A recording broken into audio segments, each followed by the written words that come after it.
He has been granted bail. Basically, the judge has said that he is satisfied that Julian Assange has a residence here in the UK. We do know that one of his personal friends and supporters basically offered his home as Assange's residence while he's here.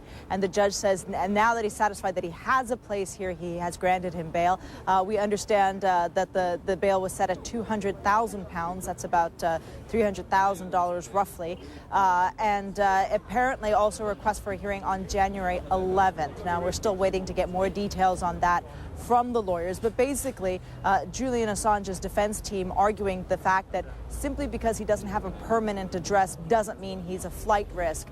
They've pointed out that he has offered numerous times to come forward for questioning with Swedish authorities, that he has this time offered not only to hand over his passport but to also wear a tag if necessary, just to convince basically the judge that he is not going to abscond and that he is going to be staying here. So it does seem like that's a victory for the defense team for now. We'll have to wait and hear more details to find out when the extradition hearing has been set for and how the defense team is going to fight against that. And Natika, we are showing our viewers the scenes from outside the court there where there's a crush of media as well as supporters of Julian Assange who will indeed see this as a major victory. He has among them some very high-profile people there in the UK in support of him, correct?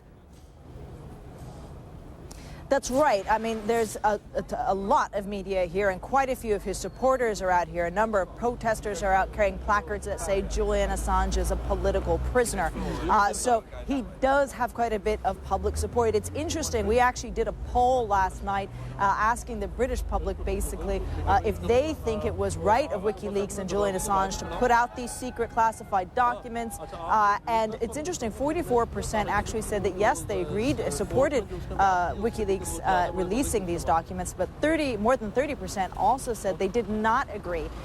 And in regards to this legal case in particular, 44% believe that the Swedish charges that he's facing are essentially a setup for the U.S. government to eventually get him into custody and press their own charges against him.